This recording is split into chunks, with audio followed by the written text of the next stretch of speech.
Hello friends. आज आप लोग को बायोलॉजी के चैप्टर कोशिका में आज पार्ट 2 लेकर आए हैं। चलिए फटाफट आज के सेशन देखते हैं कि आज के बायोलॉजी में कोशिका का अंगों के बारे में जानेंगे।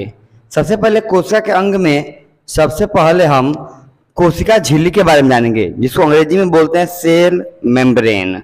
सेल मेम्ब्रेन का हिंदी होता है कोशिका झिल्ली।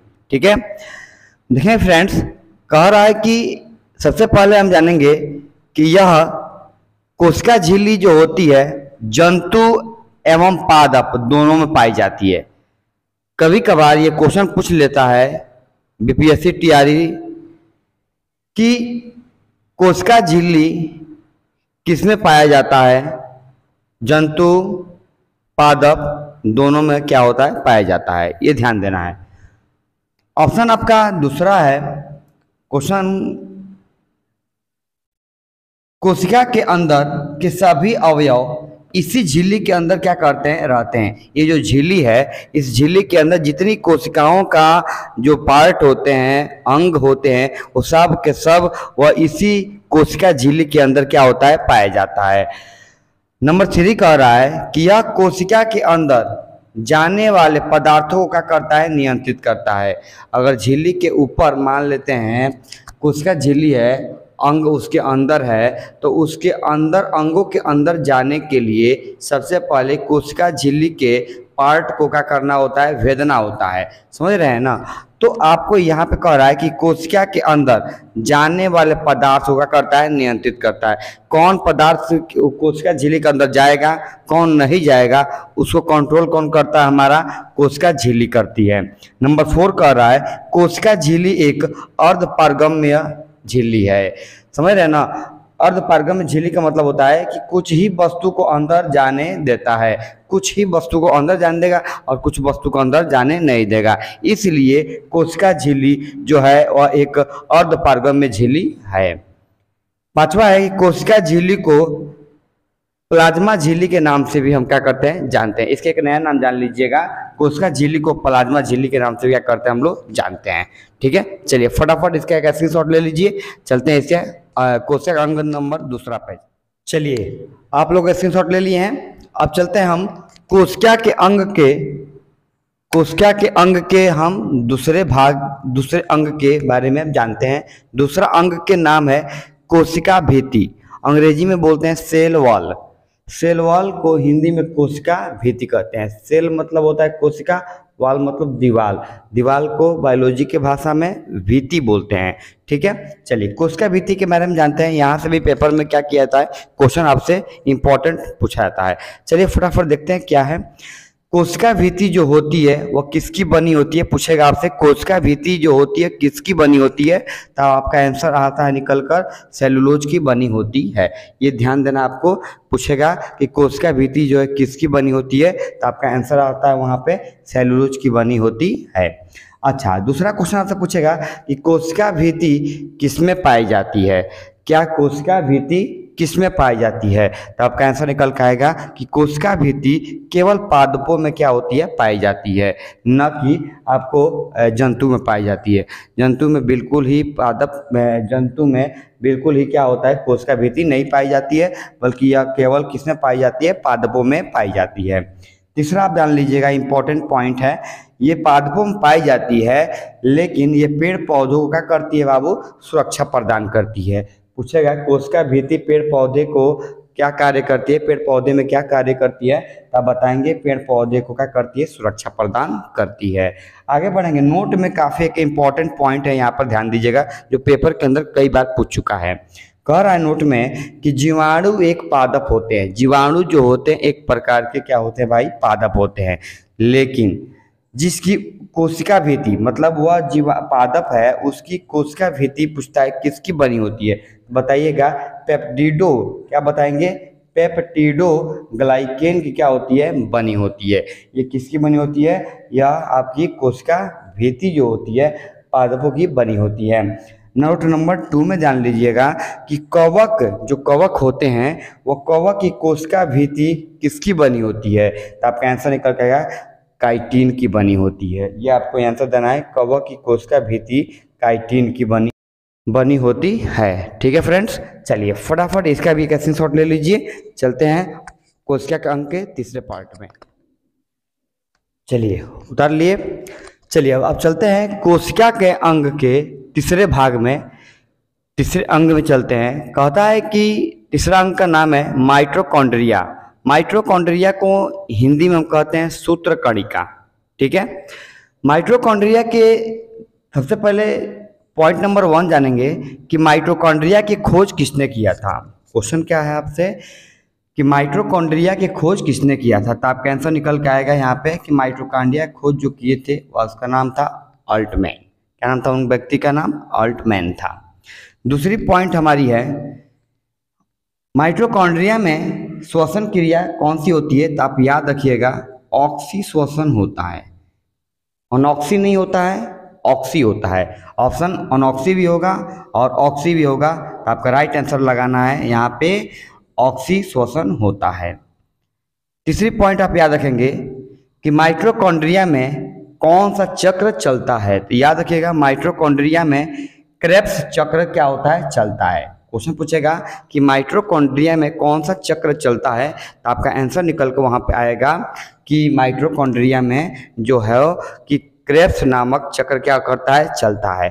उसका मुख्य कार्य क्या होता है, तो उसमें एटीपी और ग्लूकोज का क्या करता है बाबू? निर्माण करता है। क्रेब्स चक्र में क्या होता है? एटीपी और ग्लूकोज का क्या करता है? निर्माण कर बनाने के बाद हमें फ्रेंड्स ऊर्जा क्या करता है? प्राप्त कराता है। ठीक है, यहाँ तक ले। अब चलते हैं चौथे पॉइंट में। कभी कभी क्वेश्चन पूछ देता है कि कोशिका का पावर हाउस या शक्ति गृह किसे कहा जाता है, तो आपका आंसर निकल के आएगा माइटोकॉन्ड्रिया को कहा जाता है।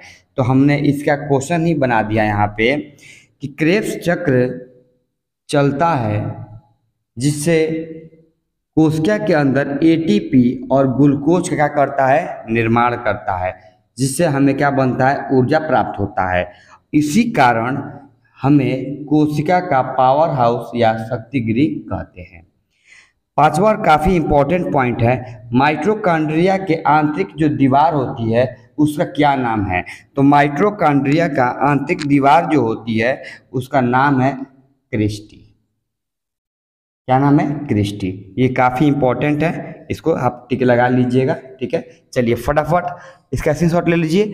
कोशिका के अंग के चौथा भाग बता रहे हैं, चलिए फटाफट लिख लीजिए। स्क्रीनशॉट ले लिए? ठीक है, चलते हैं। कोशिका के अंग के चौथे भाग का नाम है जीव द्रव्य। ठीक है फ्रेंड्स, जीव द्रव्य में सबसे पहले हमारा पॉइंट्स में जानकारी होनी चाहिए कि जीव द्रव्य का खोज किसने किया था। तो आपका आंसर निकल कर आता है कि जीव द्रव्य का जिसने खोज किया था उस वैज्ञानिक का नाम है पुरकिंजे। क्या नाम था? पुरकिंजे नाम था। नंबर 2 है जीव द्रव्य एक तरल गाढ़ा पदार्थ होता है जो हमारे जीवन का क्या होता है? आधार होता है। ये जीव द्रव्य जो होता है हमारे शरीर से निकल जाएगा तो हमारे शरीर पिचक जाएगा। जैसे अंगूर से रस निकल जाने के बाद किशमिश बन जाता है, ठीक उसी प्रकार से हमारे शरीर से ये जीव द्रव्य निकल जाएगा तो हमारी शरीर क्या हो जाएगा? पिचक जाएगा, कंकाल में तब्दील हो जाएगा। इसलिए ये गाढ़ा जो पदार्थ होता है ये जीवन का क्या होता है? आधार होता है। तीसरा पॉइंट हमारा है कि सभी जो जैविक क्रिया होती है वो इसी द्रव के अंदर ही होती है। जो शरीर के अंदर जो भी जैविक क्रियाएं होती है वो सारे के सारे ये द्रव के अंदर ही होते हैं, बाहर कुछ नहीं होता है। इस जीव द्रव्य में कितना % जल पाया जाता है, तो आप याद रखेंगे इस जीव द्रव्य में 80% क्या पाया जाता है? जल होता है। अगला पॉइंट है आपको कि जीव द्रव्य 2 प्रकार के होते हैं। एक का नाम है कोशिका द्रव्य, दूसरा का नाम है केंद्रिका द्रव्य। पहला का नाम है कोशिका द्रव्य, दूसरा का नाम है केंद्रिका द्रव्य। कोशिका द्रव्य का कार्य क्या है कि कोशिका द्रव्य जो होता है वो कोशिका को सूखने से बचाता है।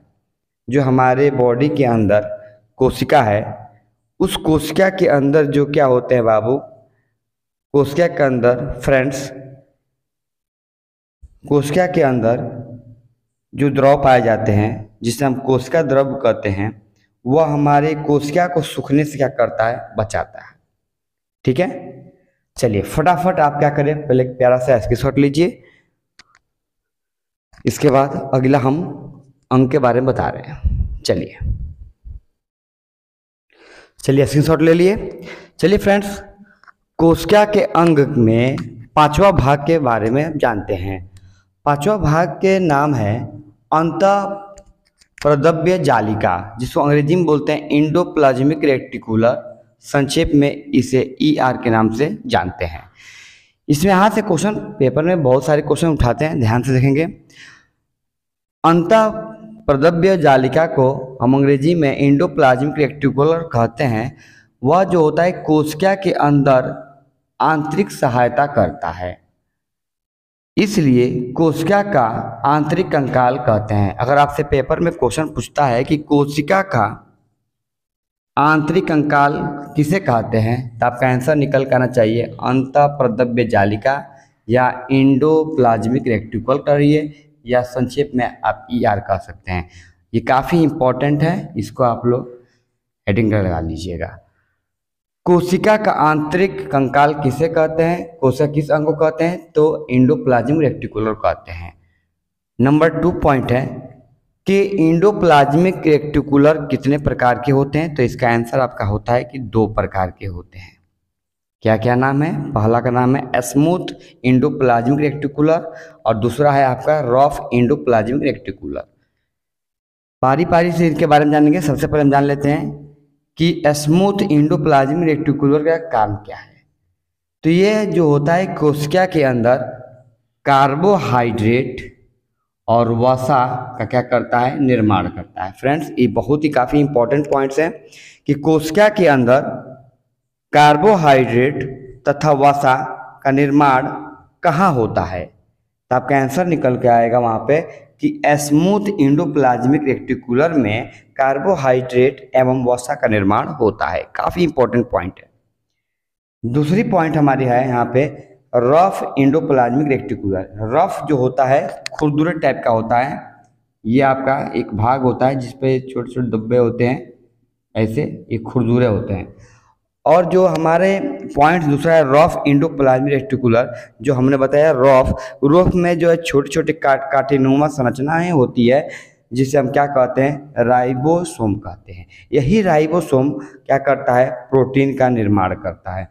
जो कोशिका आपके यहाँ दिखाई दे रही है एंडोप्लाज्मिक रेटिकुलर का अंग है, उसमें जो आपका राइबोसोम पाए जाते हैं, और राइबोसोम जो होता है वह क्या होता है, जो धाबे दिखाई दे धाबे, यहाँ पे जो धाबे दिखाई दे रहे हैं वही धाबे जो होते हैं उसको राइबोसोम कहते हैं, जो हमारे शरीर के अंदर कोशिका में प्रोटीन का क्या करता है फ्रेंड्स, निर्माण करता है। ठीक है, तो इसका आप स्क्रीनशॉट ले लीजिए फटाफट। काफ़ी इंपॉर्टेंट पॉइंट्स आज आपको हमने क्या किया, पढ़ाया।